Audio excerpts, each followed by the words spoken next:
Friends, আশা করি ভালো আছো। আর আজকে বুধবারে দুপুরে রান্নাবান্না নিয়ে চলে এলাম। তো রান্নাবান্না কমপ্লিট।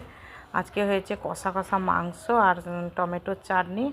আর এই যে টিফিন বক্সের মধ্যে রয়েছে বরবটি আর আলু ভাজা আর ভাত। এটাই হচ্ছে আজকে লাঞ্চের মেনু। তো রান্না হয়ে গেছে। আর মেয়ে সাধারণত বাড়িতে থাকলে ও মাংসগুলো এরকম বাটিতে বাটিতে সবার জন্য আলাদা আলাদা করে রেডি করে নেয়। ও বসে আছে, ওর মাসিও বসে আছে, আর এদিকে গুড্ডুকে খাওয়ার থালাটা দেওয়া হয়েছে। ও এখন মাংসের জন্য ওয়েট করছে। আর আমি ছাদে চলে এলাম। তো ছাদে এই যে ছাদ বলবো, জামা কাপড় মেলা হয়ে আছে। আর আমি যেটা দেখানোর জন্য তোমাদের কাছে তোমাদের নিয়ে এসেছি, এটা যে আমার মেয়ের একটা ছোট্ট বাগান ও নিজে এটা করেছে আর কি।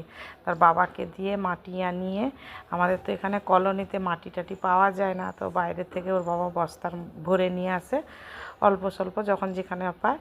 তো এই ভালো করে একটু একটু করে গাছ লাগিয়েছে। আর এখন প্রায় বাজে ঘড়িতে 1:30